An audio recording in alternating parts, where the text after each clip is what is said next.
welcome to another episode of the Stormwater Creek Podcast. Here we are.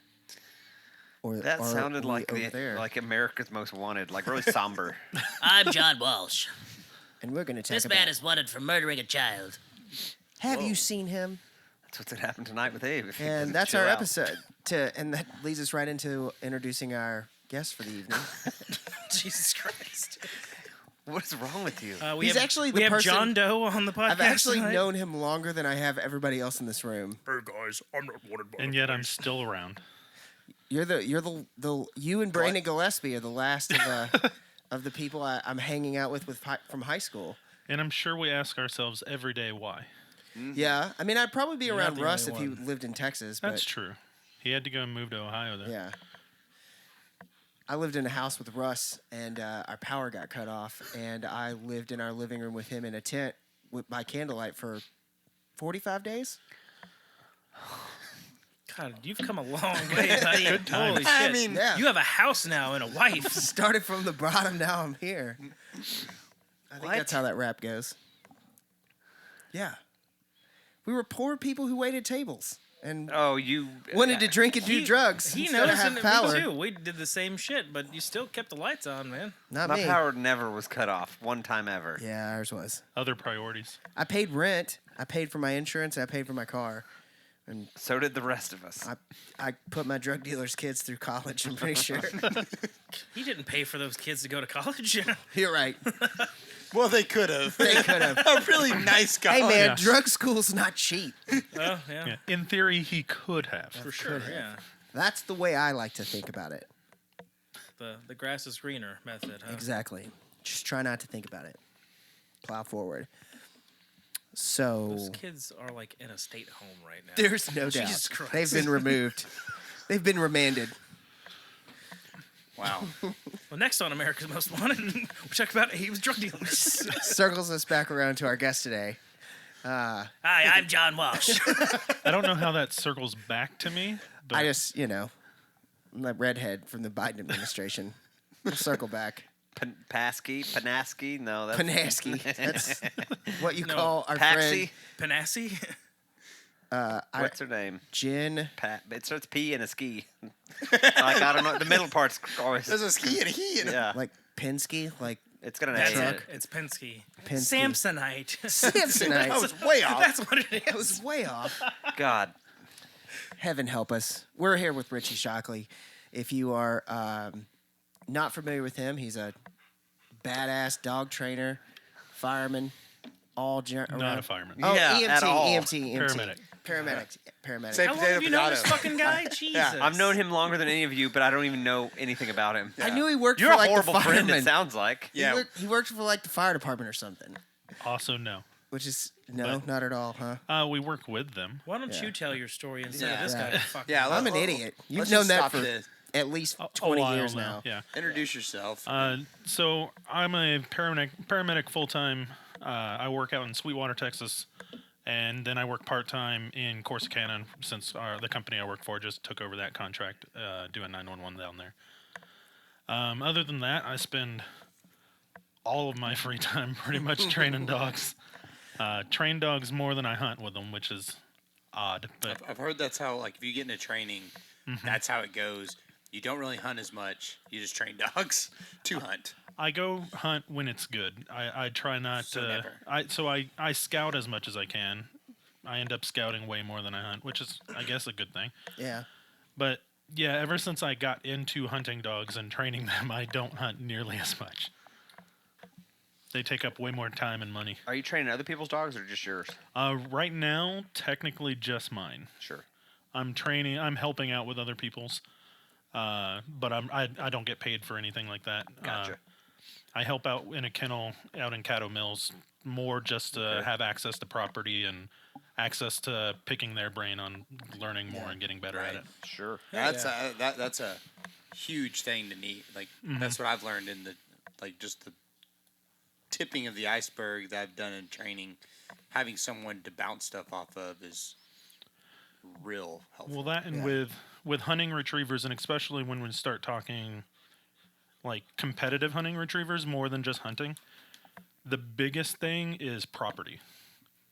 having adequate property to train proper concepts for a competitive setting is by far the biggest thing. Yeah, I can't wait to talk more about the competitive side of it.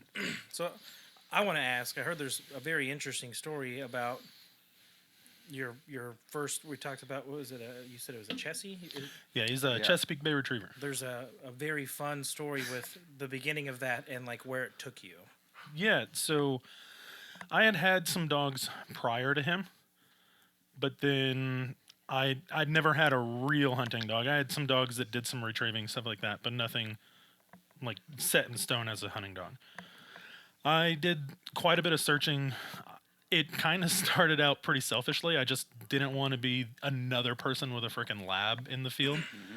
I can see that. And then I kind of stumbled across a guy out in Ray Roberts hunting, and he had a Chesapeake. Met him at the boat ramp, ended up hunting with him a couple times. Loved the dog, loved the personality. They're so different. They're very different from any other breed I had worked with or trained with. And then I looked for, I bet you I looked for probably 2-3 years looking for a breeder and a breeding that I wanted to get. Finally got him. He came from a breeder called Rippling Waters Chesapeakes down in, she's in Crestview, Florida. Okay.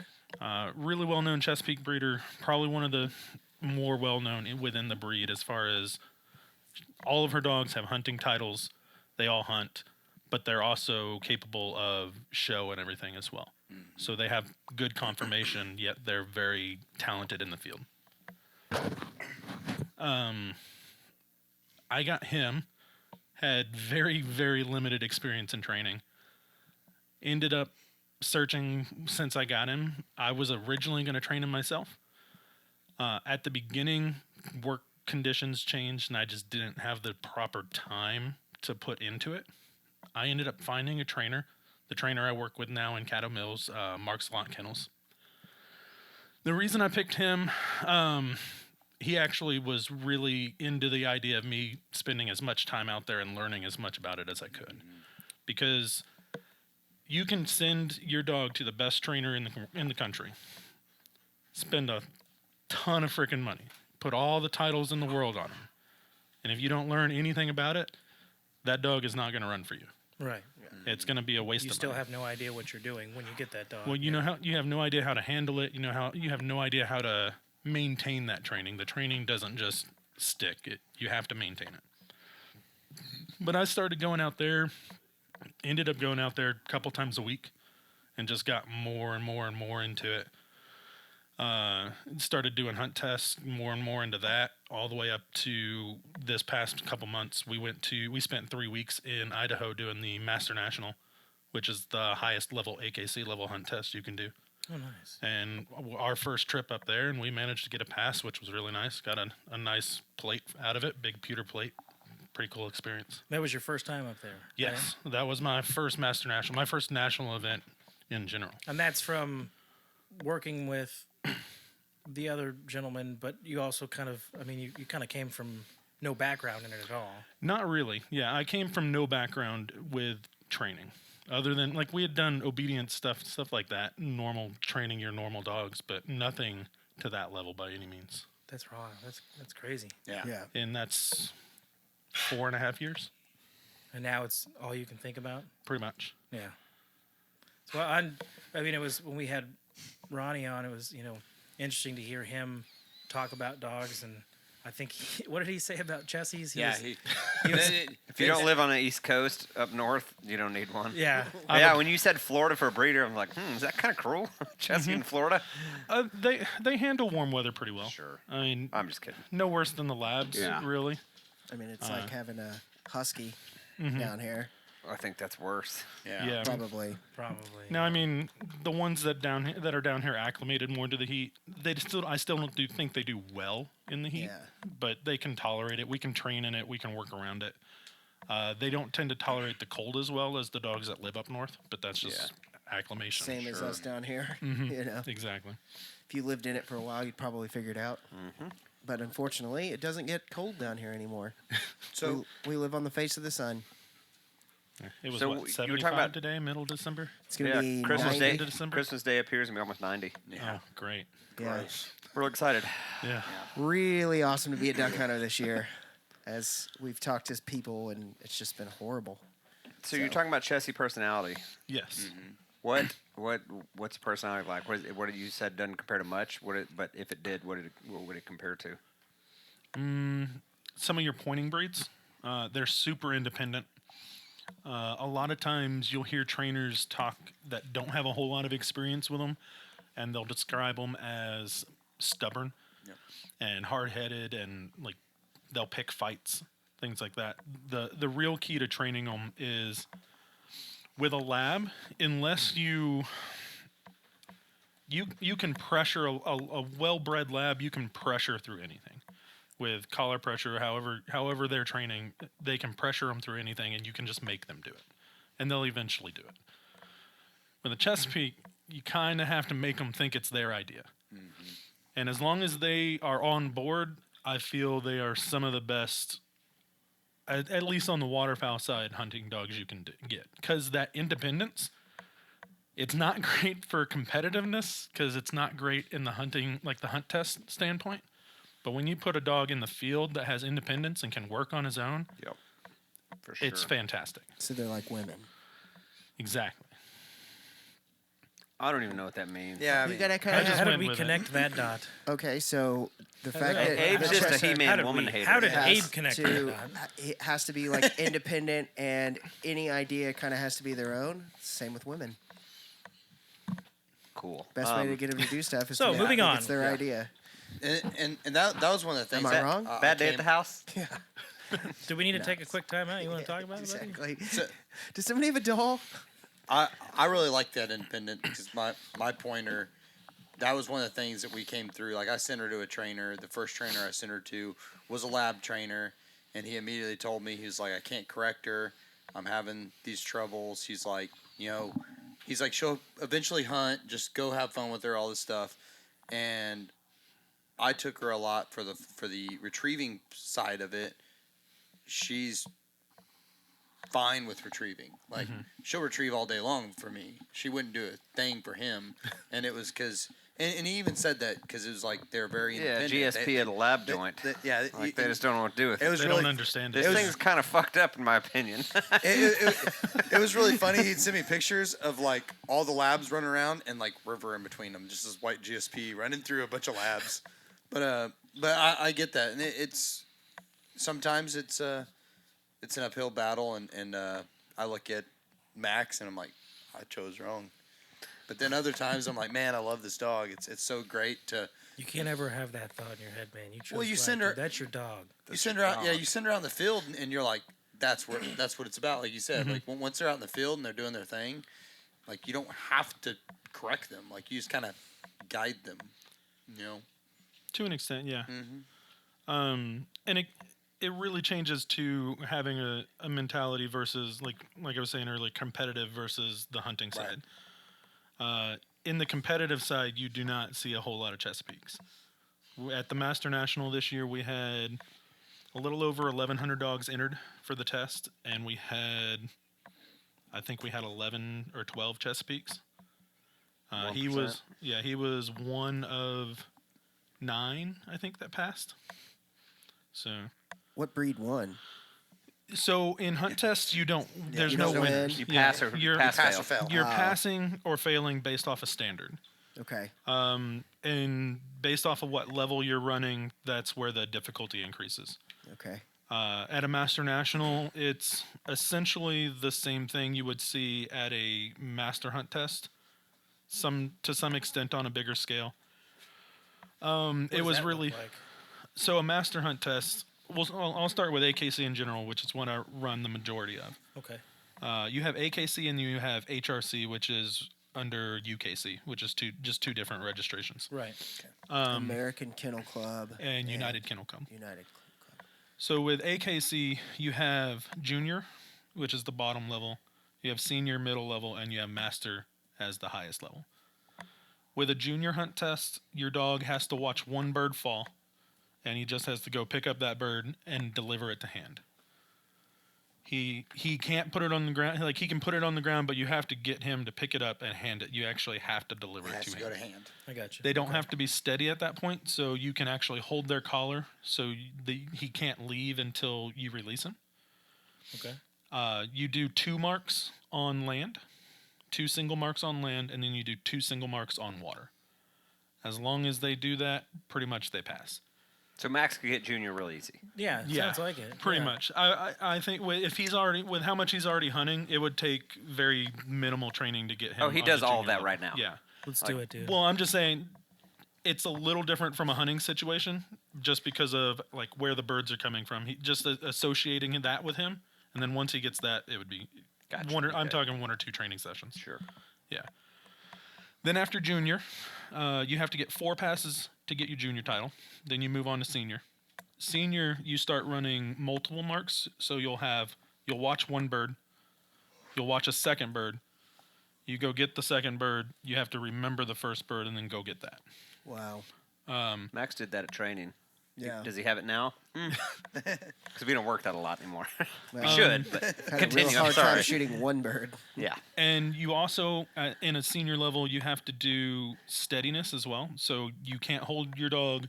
Once you call for the birds, you can't speak to your dog. You tell them sit, and they have to stay there until you are released by the judges, and then you can release your dog. We're at a junior level with Max. I'll say this. We did when Max was at training and I went down visited like you did and worked with him. That's exactly what we did. 1 bird, 2 bird, 2 bird, 1 bird. And steady. He didn't go to send him. And you wouldn't have to call commands out while he went and picked up Absolutely both. That's wild. Because I've seen a different side of him. I love Max, and he's our buddy, and that's my dude. He did every bit of that. And you could send him to which bird you chose. That was just something that you would have had to continue to really work on with him. Yeah. Which It's fine. It's tough without property and without help. Right. You know, It gets really difficult. like I used to take double bumpers and throw them all the time. And it's pick bumpers, and you get lazy. Then you start hunting, and then he's excited, and then where he's at now, he's junior for sure. Did he used to be fine. senior? I'm confident in saying yes. Dude, he gets the birds. Because and that's the important what part. else? at training, we like boom launcher, like bird hit, like Max and send him back, and then second bird, or you can send him whatever. We did 3. We would do 3 birds. It was the most he ever did. So Now, the biggest thing is when you get to senior, you also have blind work at that point. yeah, Okay. So that was not Max's deal. A blind is a bird that is retrieved by a dog that he didn't see fall. So it would be planted. Typically, they plant the blind whenever they're on their way back from the second bird. They'll plant the blind. He doesn't see where it's at all, and you have to we give a dead bird command. We just say dead bird, and that kind of cues them what we're doing versus running a mark that they saw. So they kind of, over time and training, they kind of shut their nose off at that point, and they just follow instruction once they really understand it. And then you'll send them on a back command versus their name. And at that point, their job is to run straight until I use a whistle to stop them. On a single whistle, they stop, they turn around, and they look at me. And then I can give them hand signals. So to go straight back, we just do a back, whether it's a left or right.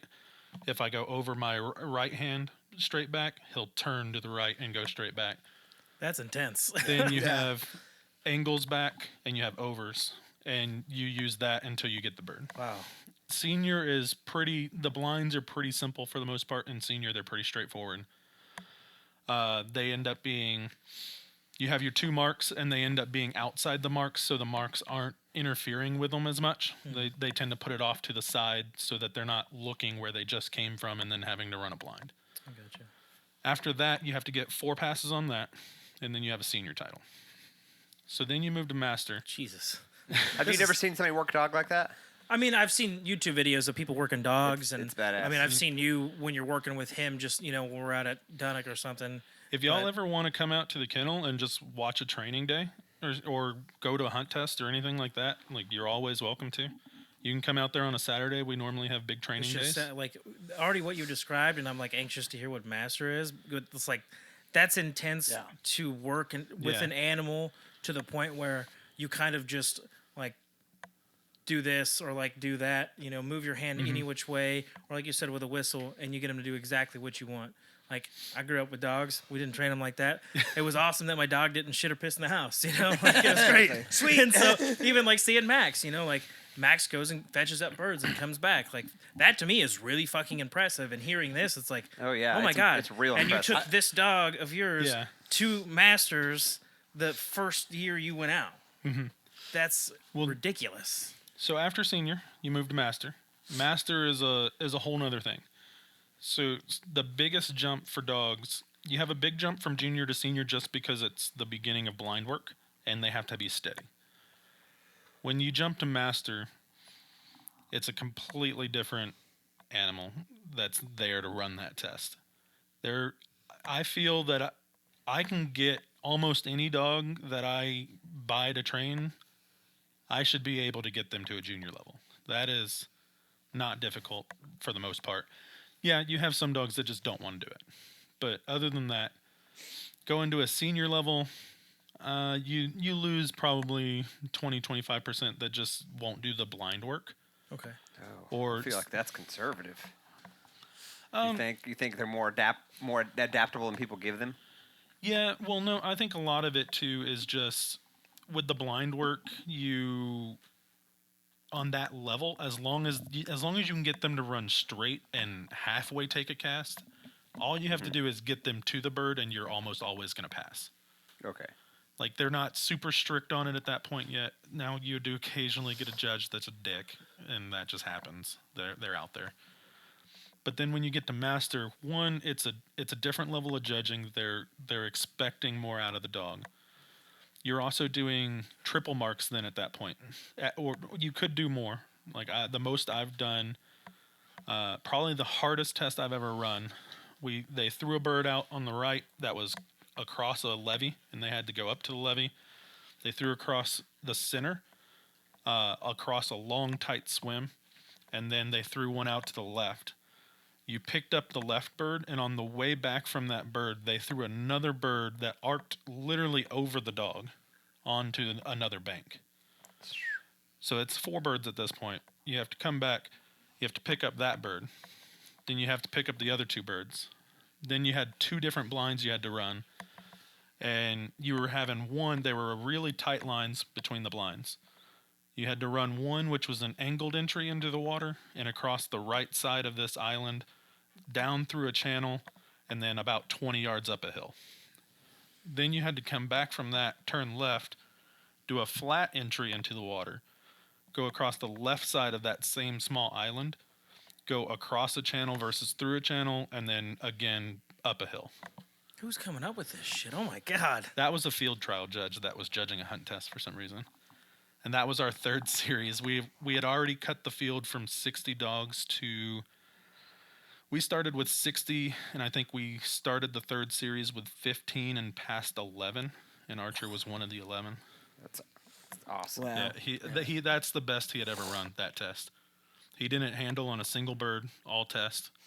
Ran great blinds, all test. And that was... The 3 series as a whole was one of the hardest tests I'd ever run. That was up in Oklahoma. But yeah, so now you have also concepts come into play more, whereas in junior and senior, you're just looking at pretty generic marks, just a bird thrown into a field. In master, you start looking at, they're trying to see how much the dog has been trained and how much they can process and how good their marking is. So what they're trying to do is put things that are going to push them away from the proper line to the bird. Because the best way is taking a straight line, regardless of what's in your way. Mm-hmm. Take a straight line there and back. It's the quickest. It's the most efficient and best way to not lose a bird because you're never losing sight of it. Right. If you move off to the left, the picture that you had of that bird and where it was at now is different. Correct, yeah. So you'll see things where they'll throw a bird like on a side hill, and a dog will have tendencies to fall down the hill. You'll see them. Instead, we train a lot on blind work where we send them straight through a channel. You'll throw a bird off to the side to where they have to go across the channel instead of like at an angle versus down it. And a lot of times, just because how much we train channel blinds, they'll get in and they'll see that channel and they will just swim because they've been in trouble for getting out early and stuff like that before. Gotcha.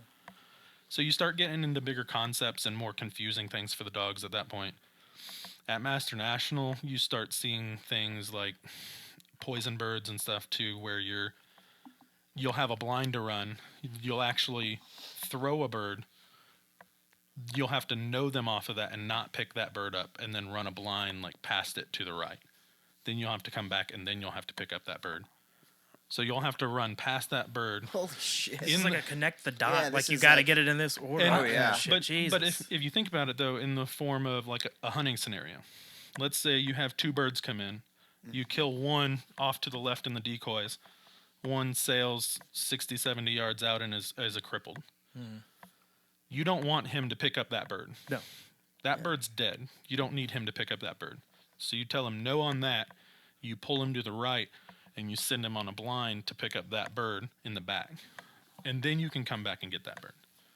So they all have their hunting applications. It's just a little different. That makes sense in the for test. sure, yeah. It's just situational. Yeah. You know, like you said, just the coming across the channel versus going up the channel seems, And when you get crazy to me, though. How they enter the water. And when you get to that level too, it's like we had a setup at the Master National where his third bird, I knew I was going to have to handle him on it because and handle meaning stop him on a whistle and then give him a hand signal to get to it. You're allowed to do that. If you do that twice in a series, if you handle on two birds of your three, like you're out. You're done. In a weekend test, as long as you pick up one triple clean without a handle, you're normally okay as long as you don't have like major hunts for a bird or a double handle, things like that. Like, is it also kind of depending on the judge? Yeah, it kind of depends on the judge because so the way they judge, it's 0 to 10. 0 is a fault, so 0 is going to be you're zeroed out on marking because you double handled or something like that, and you just don't get scored for that. Okay. Or 10 is a perfect. You take a straight line to it and pick it up. You have to end the test with an average score of a 7. Now, the tricky part is there's not a set standard on how to come up with your number as a judge. They have a couple different ways that a couple different judges do it. When I judge, I have a standard of what I feel the dog should be able to do that mark at. Yeah. If they do it at that standard, they get a 7. If they exceed that standard, I'll go up from there. If they are below that standard, I'll go down from there. Then you have other judges that are like, well, I start at a 10 as perfect. And if they start varying in any way, like I just start coming down. Yeah. It's different per judge. You have to learn your judges. There's some judges that I just won't run under. Like they expect a little too much out of a dog, in my opinion, some of them. And then you have the judges that go out of their way to trick a dog. And I don't care for that either. Yeah.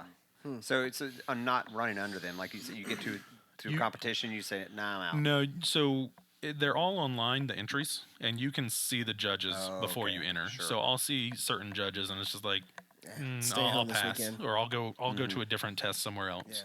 Yeah. I gotcha, yeah. So on any given weekend, there's tests pretty much. Now, did you have to run into those everywhere. judges to know? Yes. Unfortunately. Yeah. Yeah, you got to step in that shit. I figured, or if that was something that someone told you, or like for instance, I've had a judge that I've never been in this situation. So. Most of the judges, there's only a couple that I just refuse to run under, and it's typically like a master test I refuse to run under. We have a judge that I refuse to run any level test under. I ran a junior test with him with Archer, and on one of the singles, on one of the birds, every dog in the entire field stopped about halfway to the bird, circled and sniffed something, and then went back out to their bird. But at that point, a lot of them lost it because they were distracted. Mm-hmm. After the test, I walked out in the field after that we finished that series, and there was maybe an 8 to 12 inch piece of plywood or like fencing post, like a fence board, perfectly cut, freshly spray painted with white spray paint. Like, that did not get put there by accident. You're not going to convince me that got put there by accident. That it was just in the field when we set up the test. No, you spray painted it. It was fresh spray paint, and you put it there. You can tell us his name afterwards. Yes. We'll go break his leg. Ricky Ricardo. No, and I know the guy. And most people have the same. Most people have the same opinion of that judge. So if you see that judge on a test, it won't fill up. So whereas other tests will fill up in like 3 minutes. When does that kind of get around to like the organizers then finally, and they kind of say like, "Hey man, we good here." It starts getting around because I've seen him judging less and less. Yeah. Sometimes it's just hard. There's not a whole lot of judges because to judge you can't run your dogs. So it's like you're taking time out of your hobby to judge. Too, and I feel like you gotta. I mean, you had to have had some kind of experience with working with dogs. To be able to judge a test, you have to have passed the dog at that level. That makes sense. It's funny because for the NAVDA test, listening to old hunting dog podcasts, Ron said that they used to just like if you were in it, they kind of would let you judge if you were just in it. Now they have the thing where you have to pass a dog every so often to keep your status. Accreditation. He bitches about that all the time that we have to do a seminar every, I think 4 years to just go over, see if there's any changes to the rules and stuff like that, the standards and stuff. You have to do an apprenticeship and things like that. So there's a lot of things to go into it. Most of the judges are pretty good. And you just have to learn their differences. Some of them, like my nitpicky thing is steadiness. And I think that comes from the fact that I hunt a lot. I can't stand an unsteady dog because it is a huge safety hazard to the people that are hunting and the dog. Meaning that they break. Yeah. I've been in the field and had to watch somebody in the unfortunate event of them shooting their own dog. Yeah. And I want nothing to do with that ever again. Hell no. And people get real mad when I judge, and I make them re-heel their dog if it moves forward just a little bit, and it's like, no, like bring them back, and then you can send them. And then they do it twice, and I was like, yeah, you're done. Yeah. And they get super pissed, and it's like, your dog's past your gun barrel. That's not okay. Like if you shoot that bird when that dog's out there, like are you gonna shoot that bird in the field if you're hunting? No. Yeah. We've been talking about it a lot lately, it feels like, but with the guy we hunt with in Louisiana, he was telling me all kinds of like horror stories of like dogs breaking early and someone shooting low. Because like he told us like 100 times, he's like, make sure your gun barrels are up. And as soon as like his dog was out there, like a bird would come in and we'd like, you just give a little like this bird, he'd be like, no shooting. Like, I mean, he was dead. I mean, good on him, you know. Like, no doubt. Like in a pit blind or pit blinds are the worst. Yeah. Not to hunt out. I love hunting out of them, but as far as safety with a dog and everything, because you're on the level of the water, exactly. You know, or just when we hunted Nebraska out of a pit line, and they actually put the dogs on the side. They had dog pits, and they are sealed closed, so they can't. I mean, they could be as unsteady as they want to be. They can't go anywhere. They can't break until you open that gate. Yeah, they would. The guides were on either end, and they, as soon as we were done, all guns went down, and as all guns went down, they reached around, unclipped I think it was a little bungee cord, and then the top popped open, and then they could send the dogs. Just ducks? Yeah, ducks and geese. Ducks and geese. We hunted the Platte River up there. Awesome. It was not great. Yeah. No.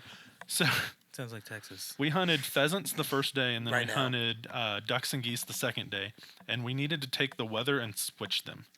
Yeah. When we hunted pheasants the first day, we had a 22-mile-an-hour wind, and it was bad for pheasant. It was 3 to 4 degrees roughly all day. Wow. It made for some really sporting shots, though. It was fun. Like we still had plenty of pheasants in the spot we hunted. Then the next day, like you could feel the wind just dying and dying and dying overnight. We basically had zero wind, which is not ideal for hunting at all. There. But then on the river there's a ton of birds in the area, but they've all been there forever. So they're all super stale, and without wind, they have no reason to get down. They're like, no, we're good. So we went up, I think we shot 8 ducks and 2 geese all morning. Yeah, it was a rough day. We hunted all day too. We're on the wagon right now. Where duck hunting is stupid. it's the dumbest thing I ever started doing. I have no motivation for it. I can't wait to go shoot another deer. You go through those stretches as a duck hunter, especially in Texas. No, I'm done. I quit. I am done. I'm not doing it anymore. And in the spot we're at, like we're like splitting flyways, and like I mean, it just seems like nothing comes down this way. Even if it would, 100 yards. From even where when we have ducks, even when we have ducks here, like dealing with pressure and everything too. It's like you have to have good conditions. You have to have fresh ducks. Otherwise, it is just a grind. Right, and that's where we're at right now in our and spots. a crapshoot. Yeah. Am I in the spot where they want to be? Because somebody hasn't hunted there in 3 days. That is one thing I do like with my current schedule now. So my full-time schedule, I work 48-hour shifts, and then I have 4 days off. So I used to work 24 and then have 2 days off, and I would literally work a day, leave work, go straight to one of the lakes I want to hunt, scout all day, and then I would come back and hunt the next morning. Now I can take a day off and just relax, and then I can go scout a day, and then I have a day or two to hunt if I want to. Yeah. If that spot doesn't work out, I can change my plans and go somewhere else, and it's not like a complete ruining my entire 3 days. I only have this much time. I have to do this, and this is the plan's made. The plan's made. This is where I'm at. I haven't seen anything at all today, but this is where I'm at. We're just gonna grind it out here. I'm gonna sit in the stand and eat crackers, and Christmas tree cakes. We didn't have any of those. Nutty bars. I was eating nutty bars. Nutty bars are tight. Very tight, dude. They were okay. You don't like nutty bars? What's wrong with you people? Really? I like nutty Delicious. bars. I like nutty bar. Yeah, man. Them peanut butter cookie things that he had, Those are things good. were tight too. Yeah, Those are good. Little Debbie's my girl, man. That fire we started, That was fun. That was tight. You missed a fire, we dude. built a campfire. I While drank a hunting bunch of ducks? beer. Yeah, and because it was that bad. I had fajitas. Those are the best days, man. Are they? Are they? I mean, you can say that, but no. No, Yeah. not at all. I'm very pleased with my decision because that shit To you guys were work. probably getting done, like hunting, and I went and saw Spider-Man, and that movie was great. You were absolutely like, I'm going to see Spider-Man, and we're like walking back to the trucks. No spoilers. I'm going tomorrow. So No, I won't, but it's amazing. Go see it. I'm going soon. Tight. I'm not waiting for it to Flipping come out. Spider-Man, dude. They're swinging around New York City and shit. Fucking cool, dude. You mean Gotham? yes. Now you're super Batman. I'm super Batman. I'm Batman. Straight through the streets did like you a know neighborhood about Did that? you hear Spider-Man. about No, Abe's I don't tattoo? think so. Oh, Probably God. not. Which one? Yeah, well, I mean, All right. Well, drop your pants. make sure your dick's up. Pull your pants down. You got to see it to believe it. Yeah, you're gonna have to go from the top here. Mike's down. Ugh. Believe it or not, this is not the first time we had pants dropped in the podcast. I believe that. God. What? It says Superman, super scratched out and backs put Who did that one? Me.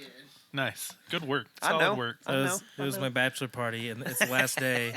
And Abe's like, I'm going to take it easy tonight. I'm not going to get drunk. An hour later, Yeah. he's walking around with his shirt off. It playing with his never belly works button. out A that bottle of whiskey in. Drunk as shit. Reaching. Yeah. I tattooed everybody these little blue drained a bottle crabs, of and then whiskey. I don't even know how the idea came about. No, he just said, I want a Batman tattoo. I said, I got you, boy. Hey guys, wanted to talk to you about one of our new partners, Cutting Edge Outfitters. They're one of North Texas's most premier outfitting organizations. They got over 50 years of hunting and guiding experience. These guys are awesome. Kyle and Danny can put you on a great hunt. They can put you up for the night in their magnificent lodge that they have. They are really good partners and supporters of the Stormwater Creek podcast, and we are super excited to have them on board and to partner with those guys moving forward. So make sure you tell them that when you book a hunt with them that you heard about them on the Stormwater Creek podcast, and check them out at cuttingedgeoutfitters.com. And that happened. Got you covered. Yeah, no doubt. Now, technically, you have a Batman and a Superman tattoo. Two birds, one stone. Totally. Totally. It works out. Same symbol, too, I think. Is it? Close enough. Is Close enough. I'll give you a Spider-Man tattoo. What does that look Spider-Man, dude. I don't know. We're gonna freehand it. It's gonna be great. like? No, we're not. Yes, told we you. are. It's gonna be Hey. just as good as most of your other tattoos. He's got to put his hand on your web shooter.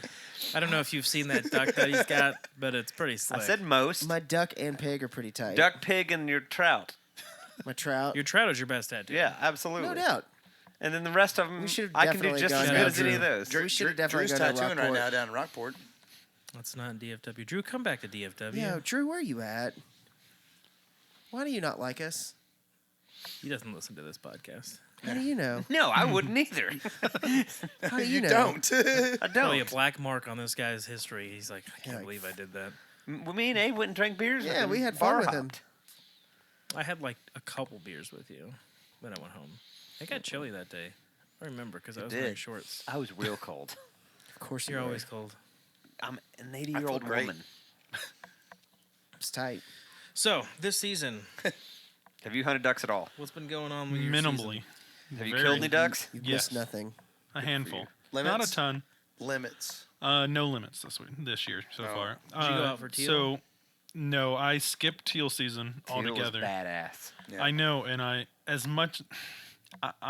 gonna say I don't regret it because I didn't want to interfere with our training at all. Sure. Because we left the 22nd of September. We went and ran a hunt test in Oklahoma and then went straight up to Idaho for 3 weeks. Now I do regret not hunting up there while I was there. Absolutely. Yeah. I had some opportunities to go and hunt. We tried to go do a grouse hunt, but that didn't work out. That'd be awesome. Tried to do a pheasant hunt, that didn't work out. I'm gonna shoot me a black bear up there this year. Yeah, where at? Idaho. Oh, Oh, okay. Thanks, Abe. Really. In, know. in North Ducks come America, from somewhere. Ducks come from somewhere. Abe said that too. I don't really know Ducks come where. from somewhere. I'm like Jeff Bynum is. I'm gonna fly up and go okay. hang with Jeff. we were Bynum and- talking about like scouting and like getting. It was like a preseason podcast, and just out of nowhere, he's like, "Ducks come from somewhere." Well, Well, I it's know. true. I know a house you can go sit in and shoot black bears all day. tight. Okay. Where at? No, like you can't actually shoot them, but they are there. Why That- can't the we house- shoot them? It's at Cabela's. Because you It's are that in the video middle game. of town. I mean, we don't live there. That's true. Suppressor. Suppressor. The Doesn't work that house way. we stayed in while we were up there for the Master National. Covered up in bear.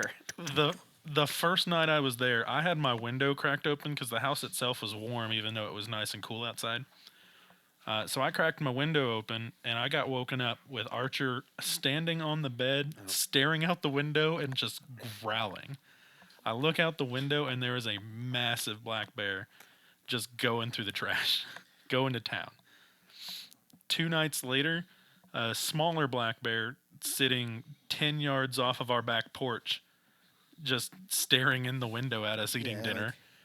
I think we saw 4 altogether just sitting in the house while we were there. So we should find the closest public land to that house. It is surrounded by I mean, public Why is land. Cowboy so fidgety? He's got the anxiety real bad. That About entire what? town. Just life. Pot, you want a handful of Benadryl? No, Why? he takes pot. Okay, We were that's- discussing. Yeah, We were talking the about bat- Abe's dog, Cowboy. uncomfortable. Oh boy, he takes the CBD oil. That's he's, not pot. You know, He's walking around, kind of panting a bunch, and then Max is on the couch snoring. hogs. Yeah. Max snores. No, but while I was up there, if I could move up there, I would do it in a heartbeat. Really? Because that small town, it's McCall, Idaho, is where we stayed and where the national was. It is surrounded by public land. Like there's BLM land up there. There's national forests. I mean, the second you're outside of town, you're in national forest property. Yeah, it's Like it's fantastic. They not need EMTs up there. The biggest thing is transferring certifications and stuff. Ah, yeah. Uh, makes sense. no reciprocity. I don't have. So the way EMT certifications work, you have state certifications and you have national certifications. I was an idiot and let my national lapse immediately upon getting my certification. Yeah. And national is what everybody bases their certifications off of. I believe I can go through a process and they'll eventually accept Texas's certification. I just haven't looked too much into it yet. Is it a giant pain to redo national? Yeah. Yeah. I mean, it's possible. It's not a horrible pain. I would have to redo the test at this point because it's been years at this point. So I'd have to redo the written test. I'd have to, since I'm still working, I could probably get somebody to sign off on my skills portion of it and not have to do the skills testing. And then it's just money at that point too. Yeah. It's like another $500 just to have an opportunity to challenge the test. Sure. And the biggest thing with that is, and it's the reason I hate National Registry as a whole, is National Registry versus being a paramedic in the field are two very different things. Oh, yeah. It's like my wife just did HR certification or a bunch of HR stuff through Yale or something online. And so she's got all this paperwork. Then she starts doing HR like, holy shit. I'm like, yeah, HR on paper is a whole different world than HR with people. Yeah, exactly. Well, even when I was in school, our instructor the first day was like, who thinks I'm here to teach you how to pass National Registry? And one guy raised his hand and he's like, you're fucking wrong. You're dumb. He goes, my job is to teach you how to be a good paramedic in the field. We'll take a National Registry prep course at the end with somebody else and he can teach you how to pass the damn test. Yeah. I'm going to show you how to stitch a bullet hole in the field. I'm going to teach you how to not kill people. Yeah. And unfortunately, still people do that. But. Yep. You know, it happens. I had a good friend who was EMT forever. Still is. Mm-hmm. I think he's back in the ER now, though. Mm-hmm. I haven't heard from him in a while. Yeah, me neither. It's an interesting job for sure. We had stories. No, I imagine the shit you've seen is... He worked mostly out in East Texas. Mm-hmm. So he got a lot of the... Crystal meth overdoses? All kinds of methy business. Yeah. It's been fun ever since we took over Corsicana, some of the stuff I've done down there. Yeah. Well, down there too, especially... So they run the whole county, the EMS side of it. So, like, I've had calls there where it took us half an hour to get to them with the ambulance.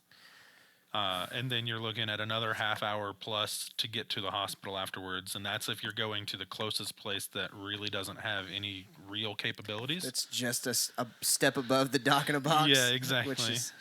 They can stabilize you and charge you another giant bill to transport you somewhere else. But other than that, but it's been fun down there. I'm sure. It seems like a job that never the same thing.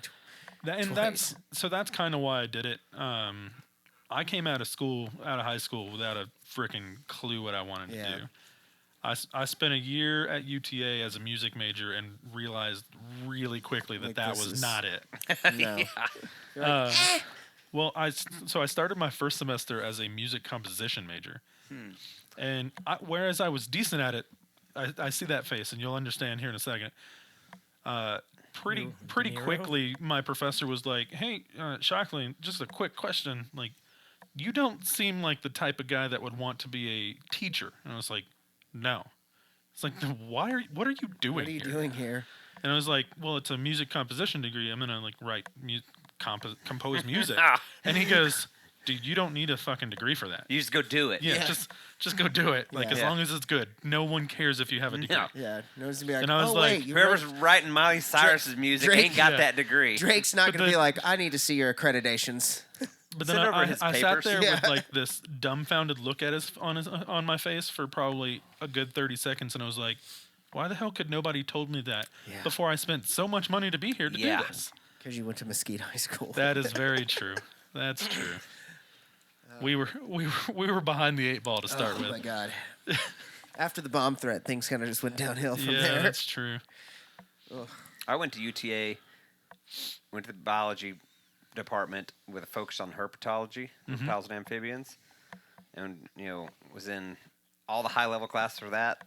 Didn't realize oh, you make no money. I'm gonna be poor unless someone dies, and because no one leaves the industry until they die. Well, that's so it's like you make $5 a year until dude dies, and I'm 50 now. I've made $5 a year my whole life. I live with my mom and dad. We're swapping that to business. For the longest time, I thought I wanted to be like a zookeeper, do something with animals. I got a friend who does that. Well, that's the thing. I went and followed a friend of a friend that does it at Dallas, and I was like, "So is his name Ninja?" I was like, "So, how much do you make in a year?" And he told me, I was like, did you forget like a number there? Yeah, like, You know Buc-ee's pays that, right? I was like, yeah. You can work in Costco and make. I think you can make like 55 being like the receipt checker. oh shit. Well, even worse, recently he was saying they were trying to. So you have to have a bachelor's degree, pretty much, to work there as a keeper. Yep. They were trying to up it to a master's or higher because they get more funding, but then they weren't going to pay them and we'll give you $12 an hour. They weren't even going to change their pay rate. No, Oh, of course good not. God. And they're just like, where is my incentive to get the master's degree? Oh yeah. It's better for the animals. Yeah. And I was like, at a certain point, that doesn't fly anymore. There's a circular logic here. Yes, there's more money for the animals, but the quality of care. Mm-hmm. Quality of care comes with experience, and experience comes with a paycheck, and a paycheck comes with money. So then we're back to like, how do we split the funds? You seen how the care animals comes get from treated at the happiness, zoo? too. Them motherfuckers make minimum wage. Quality care Yeah, comes that's from why they happiness. shot that gorilla. They didn't right? even go to college. I Yeah. say the same thing about paramedics. There's so many people that are burnt out because it's it's not the highest paying job with most of the companies I've worked for. It's horrible hours. Most of the companies I've worked for. You see shit that you don't want to see. Sure. There's a lot of people get burnt out, and then it's like when you add to that, when a company is shitty to you, it's like, why are you there? Yeah, what are you doing? We already have enough shit to deal with. Yeah. Yeah, like he was saying earlier, our friend that we know, he worked 2 to 3 jobs. Just because he wanted to be a zookeeper. Yeah. Mm-hmm. Oh, we're talking about Dan. I was talking about Dan. Well, yeah, both situations. Yeah. He was he did the helicopter paramedic. He was rode an ambulance out in picked the up bumfuck extra Egypt. shifts and Picked up extra shifts, and he even picked up shifts at the hospital.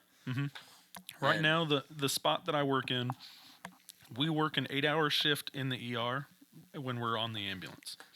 So from 2 p.m. to 10 p.m., we're helping out in the ER in Sweetwater. Then any other time, as long as we don't have a call, we can do whatever. I'm guessing the majority of the injuries are farm implements.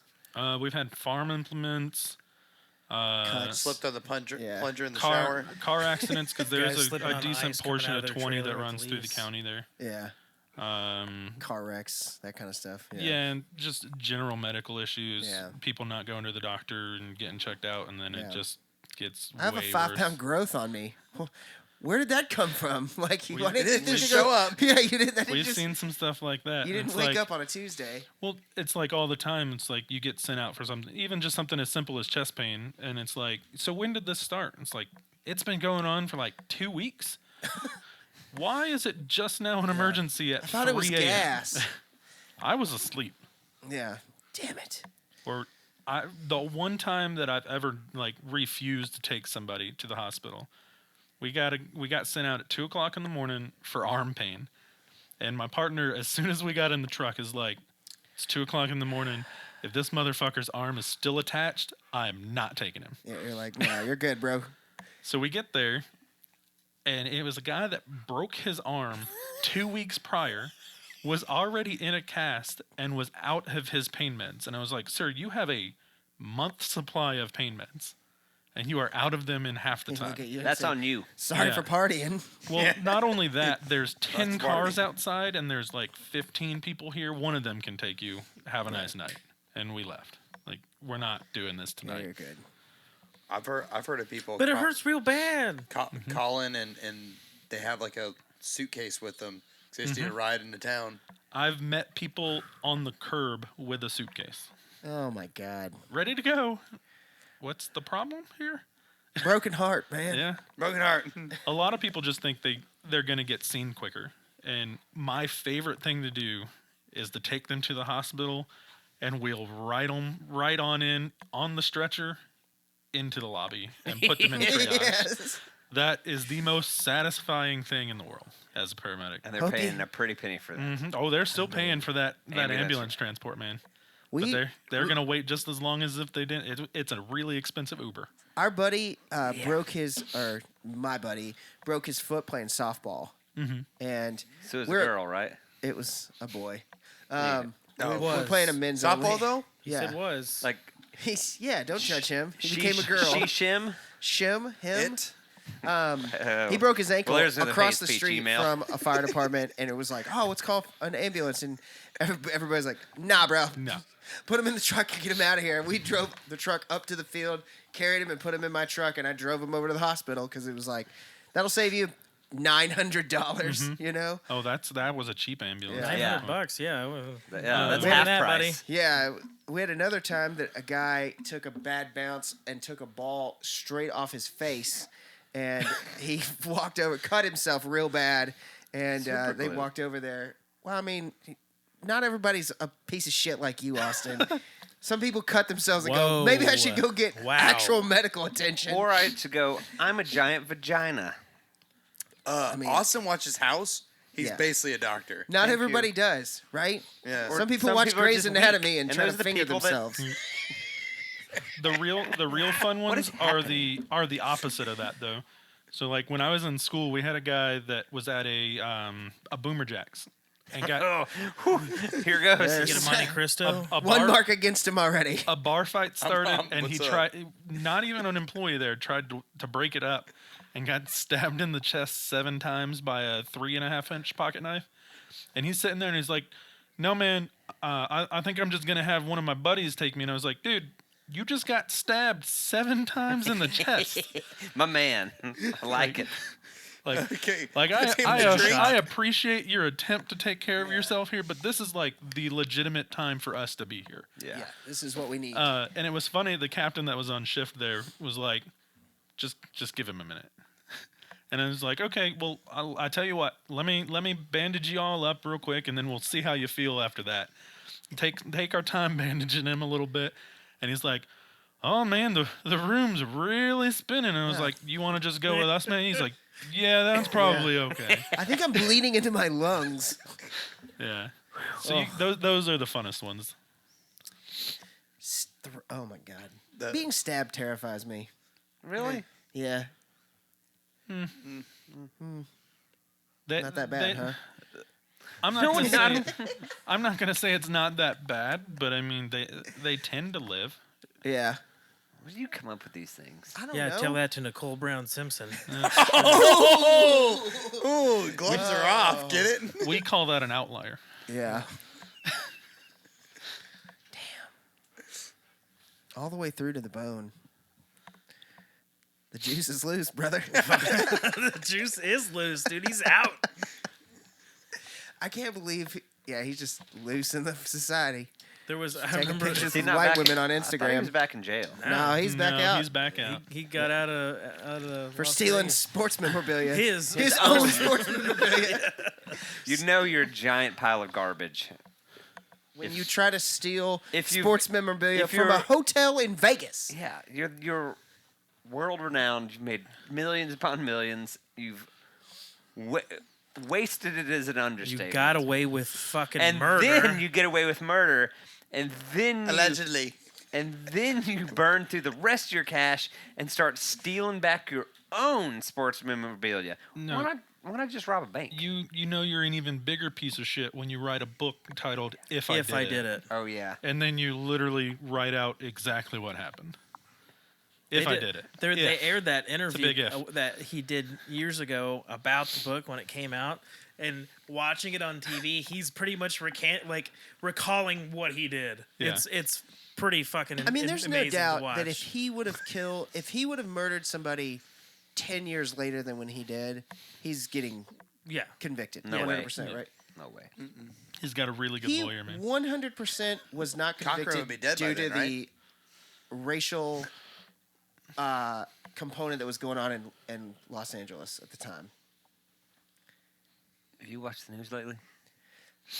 Yeah, I'm saying 10 years later from so your 1990. duck season's not been that great. Yeah, ours it's been ours pretty has been rough. pretty crap too. Let's just sweep this one under the rug here. And Any more dog questions? We're an hour Yeah. into this thing. There's no one listening right now. Oh, stop it. We can talk about what we want. so- You guys said that about the last one, and you're talking with the AccuFire guys, and you're constantly like, no one's listening. And I was like, man, I wonder if these guys are hiring. Like, they seem like cool dudes. Yeah, the AccuFire dudes are cool. They're rad. We shot are each cool other. dudes. We shot each other after that podcast with. Well, we were Airsoft. saying shot each other. I shot you. You shot me. and Austin and I zinged one off I grazed Austin lat. as I ran and tried to hide behind the women and children. Sterling, that's part of his life. Dude, that guy. It's the best. That laugh. Oh my so dear good. God. So good. Fire Fist? Yes. Fire Fist, yes. He does look like Fire Fist. You fucking asshole. We're gonna be gangsters. So we've talked about Max some in this deal. You know, when I got him back, he was pretty solid, real solid. Where'd you take him? Bigfoot Kennels. Okay. Guy named Rick down Bigfoot. east side of San Antonio. Oh, Bigfoot Kennels. Recommended. Boy named Rick. Are you done? We're trying to be serious again. I made him laugh. That's all that I care about. Raining in Fire Fist Jr. It's because you're an idiot. Exactly.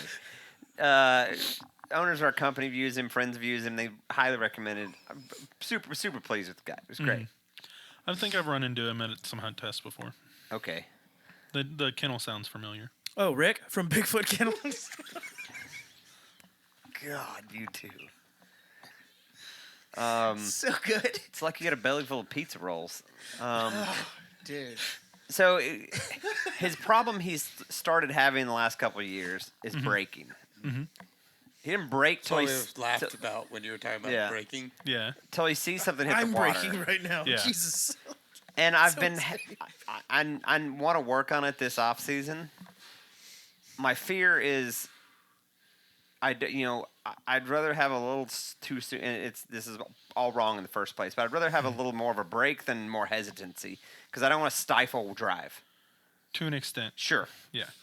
So advice. I mean, and it's hard to say sitting on a couch. Yeah, it's hard to say, especially I've never seen him work. Sure. So Max's I don't know. break is he jumps out of his kennel and starts looking. If he doesn't see the bird fall. Yeah. Yeah. If he hears shots, he starts looking. If he sees it fall, yeah. So in a hunting situation for now, I would just suggest staking him out. He'll if I'm on him and place, he doesn't break. Yeah. He gets it. He just gets hyped. Yeah. Like when the shooting starts. Does he do it at all if you train or throw bumpers for him or anything like that, or just hunting? Rock solid? That's when it always gets fun. Because he knows what he's supposed to do. We have a lot of dogs in the competitive side of things that are rock solid when we're at the kennel or training. I don't even have to have a collar on them. And people are like, oh, they know when the collar's not on. And it's like, no, I don't even have to put a collar on him. But at the kennel, training, or even at other property, training days, whatever, it's steady as a rock. We get to that hunting scenario or a hunt test, and that excitement just goes through the roof. They start whining. They start bouncing back and forth on their paws every time a freaking bird goes. Yeah, he's not. He's a little calmer being English, but yeah. No, it's because he's a we have gentleman. We have a handful of dogs that are really high rollers out there. It's funny to hear them say every time that they're surprised she has a breaking issue and a creeping issue. Creeping is when they start creeping forward. Yeah. But she has a real creeping issue where she failed the Master National because she was 20 feet in front. In the last series. Oh. And she had not handled on a single bird. The first three ran fantastic. She's only 2. Her name's Bugsy. Imagine Nelly doing that. But then every time they mention that they're surprised that she creeps, and I was like, you know her parents, right? Her mom, horrible creeper. Dad, horrible creeper. Was a mutter. It's genetic. My father was a mutter. She's such a high drive dog too. Getting her to be steady is a constant battle. With him, he's very collar sensitive. Yeah, and responds well to it. Have you used a pinch collar? Mm-hmm. Yeah, if he's super collar sensitive or anything like that, you can use a pinch collar. The biggest thing is just consistency. You have to consistently enforce it. Even when you're hunting. All right. So even when you're hunting, if he gets off that stand, put him back on the stand and go get the bird yourself. Don't give him the reward of going. Even if you don't want to use the collar at that point to kill the drive or anything like that. Oh, I don't care. I'll burn him. Well, you don't have to burn him. It's part of it. You don't have to burn him necessarily as much as like reinforce the command, put him back where he was at, go get the bird yourself. Unless, obviously, in a hunting situation, you'll occasionally have the spot where maybe you can't get it yourself. Then do whatever. You got to get the bird. It is what it is. That's where I come in. Swim out there and go get that bird. Yeah. You see, boy, then he goes out there and gets the bird. Exactly. That's why we bring the sled for you. You can go out in the sled and pick it up. It's the leaky creek. I've done that before. Paddle out in the sled? Mm-hmm. That is not comfortable situation. I can't imagine. That is super sketchy, especially with somebody in my weight on a sled. I basically Super put a sketchy. 16 horsepower motor on the back of a sled, and I put Jordan in it, and we go flying across the water. But yeah, most of it's just consistency. Hold him accountable. Mm-hmm. And that's the biggest thing too. That's why I didn't go teal hunting this year. Is if I go hunting, I want to primarily be there to hunt. Yes, when I hunt with my dog, because we do competitive side of things as well, I hold him to a different standard than what I would probably hold him to if he was just a hunting dog. Mm-hmm. With the exception of steadiness, I don't tolerate any unsteadiness at all with him, because especially with Archer and how independent he is, if I give him an inch, he won't take a mile, he'll take 10 miles. And it'll take me a month to get him back to where he was. That makes sense. Yeah, a lot of it's just consistency. And that's with any issue a lot of people have. Like, the biggest thing I find with anybody training a dog, they typically train and they move on or stop when the dog gets it. You have to just keep doing it until they can't get it wrong. Because they'll get it right once or twice or 3 times in a row, and they're like, oh, yeah, they got it. It's great. And then they go hunt for the rest of the season, and then they wonder why it just keeps digressing back. That's why we train just as much as we hunt. Sure. As well. No, you should. I know that. I have gotten to be loving training. I really enjoy it. I do. Especially, like, the biggest things for me, too, with training is... Like, I like training the young dogs, too, because you can see, like, their big light bulb moments. Mm-hmm. But I actually enjoy the advanced dogs and just seeing when they pick up super minute changes. Like, we were running a dog through what's called T-pattern when we're teaching them blind work. And we're just sending them back to a pile about 100 yards away. And then we have what would be like the pitcher's mound at maybe 60 yards, and then we have 2 piles to the sides. So we would send them most of the time to the back pile. Then occasionally we would stop them on the pitcher's mound and cast them to one of the side piles, teaching overs. This dog picked up on the fact that I had sent her 3 times with no whistle in my mouth, and then I normally keep my whistle in my mouth at all times, and then I put my whistle in my mouth and sent her on back, and she stopped on the pitcher's mound before I even blew the whistle, because she knew, just picking up on the fact that I put the whistle in my mouth, she knew what we were doing. Like, that type of minute change is what I like in training, being able to pick up on those. My question is this: can you take my dog? No. I don't know. What do you... Just fetch ducks. It doesn't know anything. Yeah, like... How old is Cowboy? He's too old, but... the real genesis of my question is this: I'm gonna get a dog, and I'm gonna get a puppy. Let's say I get something less than 2 years old, right? Well, do you want a puppy or a dog? I'm gonna get a puppy personally when I get my next dog. Oh, you're a puppy person with his little puppy paws. Because that even at that point, like deal. I could find a. He can't buy a dog. He has to take a pound dog. Rescue. We're rescue house, so. Okay. Rescue 911. So that's still fine. The biggest thing is prey drive. Okay. As long as they have prey drive or retrieve desire, you can enhance that to a certain extent.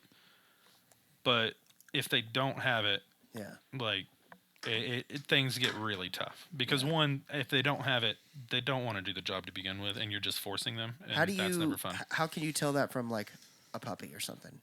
Look at Nellie. Yeah. Like, how much shit did she bring back to the farm today? Yeah. She's never had an ounce. Yeah. Like, are you talking like going to a shelter and picking out a puppy, or picking out a puppy from a breeder? Probably end up going to be some sort of a sporting dog rescue, and hard to come by a puppy on Yeah. that side of things. But there's a lot of lab rescues and stuff like that. Yeah. Honestly, what I would do, I would take a pigeon, a live pigeon with me, Okay. pull the flight feathers, clip the wings, throw the pigeon, see what you're it not going does. to do any of that. No. He asks these questions, but he has no intent on doing it. No offense. Well, I mean, I would, but if I try to put a pigeon in the car with my wife, she'd be like, "What the fuck is going on here? So, tell her. Yeah. Where would I even get a live pigeon?" If only you could ask the guy telling Have you you to ever get been one. to I just Dallas? We could also get you A quail. We know we people know that have Mago. quail. A bird. Some form of a bird. I would use a pigeon. Pigeon? They're cheap. You can buy them Deal. at places. They're cheap. They're easy to come by. They're very hardy. So it sounds awful to say this, but you can use them more than once. Okay. The biggest thing also with it, if you get like a quail or a dove, one, they're not as hardy with a new dog getting used to birds. Yeah. Sometimes they tend to be a little rough, or sometimes the feathers like come out and they get in their mouth and they get all sticky, and they don't like that. Yeah. That's why I can't imagine this dude going up to the pound with like, "Hey, let me check out this dog real quick," and then like You're going to be Oh, so awkward he's about got it. a fanny pack on him and he just unzips it. And it's like squirming. Calm down, you bastard. I mean, I've done it. Yeah. I went to a Chesapeake rescue to evaluate a Chesapeake and took a pigeon with me and threw the pigeon. That dog loved the shit out of that pigeon, and I was like, we can work with this. Yeah. We've worked Maybe I'll with just that take you dog with for a me. few months, and I mean, I'll Yeah. do it. I don't care. Tight. Are you scared to I touch like the pigeon? evaluating. Yes, he is. 100. Remember, he was scared to touch a sand bass. No, it was the redfish. He couldn't figure out how to grab the redfish. No, forgot- not. Remember the sand bass? He was like, Pigeons also are he easy. was You just hold them by he the was wings. standing on Also it. took out the hook for him. Remember? He was Yeah. standing on the fish. I'm not scared. I'm not scared. You're scared. I hate you guys. This is it. You guys are was- the worst. He was standing on a sand bass. Like on the bank. Mm-hmm. Nice. Nice. I was just using it to hold it so I could get the What thing out of its mouth. the thing. What That do you thing do? that had bit What on. do you do when you're by yourself? He doesn't catch fish. That's not true. That's why you always Pendejo. have horrible fishing trips. I caught a bunch of fish this year without you or any of you people. Where? Did you get really passionate about fishing barbless so you can just do this until it pops off? No. But I do feel pretty kind of weird because I Pretty looked kind up of weird. strike indicators on Amazon and I used those words and was just like, I hate myself. Yeah. Why Feel did you dirty. use those words? Because You gotta buy the zip code Because that's if got you, the light knew on if you it. Google fly fishing bobber, you don't find anything, unfortunately. yeah. Just tie some Pretentious yarn people. on it. If I typed I was afraid that if I looked up fly fishing bobber, that it would just show me bobbers. Yeah, And I that wanted or to see like it would send you to some weird That's the website search where history they're that you're talking worried bad about. you. I don't want my friends to know I'm looking at strike indicators strike and bobbers. indicators. But I was thinking that I could fly rod with strike indicator. But you're stoked about heavyr.com. Little 16th ounce jig to catch some You crappie. sick son of a bitch. If you don't, back to the dog. If you don't want, Yeah. Thank you. Thank you. welcome. Thank you. If you don't want to take a full pigeon, you can take like a duck wing or. Yeah. I've got a pheasant wing. frozen teal in the fridge. Yeah. In the freezer. That Another one? yes. Okay. I had two that were destroyed during shooting them. Like got swung on with number during 2 shooting 3.5 inch shell and That'll happen. ain't really worth eating. Yeah. So it's a good trainer duck. You need trainers. Yeah. You don't make a bird dog without birds. You're not gonna do any of this, right? Probably not. Well, I mean, Thank you. I think it's probably like 50-50. I'm Sitting right explaining here, for I would the say I've possible been listeners, and I've not seen for how him. you act with your animals, and there's nothing wrong with it. You're not gonna do that. Yeah. 100%. if you do I wouldn't that- do that. I'm not gonna do that. Yeah. When we go look for a dog, I ain't Yeah. You gonna don't do have that. to. You don't have to You're gonna get a pretend bird like you're dog. going to. My knowing kinda you, want to, though. my highest suggestion would be to buy a started dog. A what? He can't buy a Start dog. Yeah. You It's can't. illegal in his house. Okay, well then He's not having a bird dog. you buy my kayak for $1,500. I'll buy a dog, and then you can rescue the dog from me. Seems like You'll have to second shave, career as you'll a have lawyer. to shave like a small patch on its side and be like, this dog's got mange. He needs to get saved. No, I will give you a puppy that has aggression issues. perfect because we don't Abe's have got kids. aggression issues. Yeah, that's how I got him. Yeah. Somebody stepped on his tail and bit the shit out of a kid. That'll happen. Yeah, good. Fuck them. That's why we don't have kids. Yeah, they're the worst. Here. Here. Sorry, You Jordan. just keep looking down. Oh. I love Yeah. my dog. Wait, what? Wait, what are we talking about? Well, I'll polish Max back up. This motivates me too. Yeah. Get back Oh, in. dude, it's so fun, though. He ain't far off. Yeah. That's what I mean. It's He so just needs, fun. he just needs to be polished up. He's smart. As He he's snoring. is. He's He's a just good like- kid. He's a snorer. Look at him. How about you guys? How about you guys shoot some ducks and then I'll Yeah, That's the fetch first. 'em, Yeah. You know. Yeah. You can use this duck season to really work on him. Yeah. Yeah. Well, and By that's not going duck hunting and training him. Exactly. well, like- and what- Well, that's been the toughest thing with Archer this year is we do so much training, and like in training, it's like a very set pace for the most part. It's like we come out of the truck, we go to the holding blind, we go to the next holding blind, we go to the line, we run, you get 3 birds, and then we're back to the truck. Then we go out to hunt, and it's super slow. Within the first hour, he's just like, "What are we doing?" Oh yeah, that's The last him. time we all group hunted, we were sitting there and a teal had landed like out of range, and finally he gets so pissed that he barked. But we'd watched it for an hour, literally, Yeah. Just and he'd sitting watched there. it too. But And he was like, just so pissed. Like, what are Yeah, y'all right. you're doing? like, dude, we He ain't thought we shooting a didn't see single it. teal. Yeah. Like, Yeah. we gotta wait for some of their stuff. And finally, he's just like, barf. I'm like, where Like did I this come haven't from? heard him bark at all really since He's been not a around. barker. And then Does not bark. he was kind of. I feel like he was like kind of like whining a little bit too. He like was he was just antsy. Like, what are y'all he was, doing? He was Shoot some- bored, just like Yeah. we were. And he could see a duck too. That's some good. No, with snacks. how bored he's gotten this duck season, and me included, that's kind of the one reason I've started looking more at upland hunting stuff too, like making trips to Kansas and stuff like that, wanting to do that. Hopefully, we'll have at least one good hunt. I got drawn for Richland Creek this year. You So, did? Yeah, Nice. It's a badass hunt. Toit. yeah. I've Real been badass. there a couple times. It's a decent hunt. We did not get drawn. No, Nothing. We got drawn for Louisiana. nothing. He You got got- drawn for White Lake. Both Oh, of them. nice. Yeah. So Yeah, nice. it's, And it's Jordan the did only too. thing Yeah, I Jordan got. went for teal. Yeah, And I got went to. there I for think yeah, teal. it's the only thing I got drawn for this year was Richland Creek. The I got- first weekend of January. I got That's the next alligator. time I'm duck hunting. Is when we go to Louisiana. I got alligator points stacking up. Like maybe next year. I'm hoping that I get mule deer. That's Yeah. mine. I would love to hunt Richland Creek again. That was a blast. Yeah. Let's just go. On standby. It's close enough. I'm fine with that. When is it? I don't know, during the week. I have nobody going with me. You can just go in and not say anything. How many people can go? Nobody. Technically 4, but Who ain't also going? technically nobody. Because he Technically didn't put in for a technically- party no. tag. Whoa.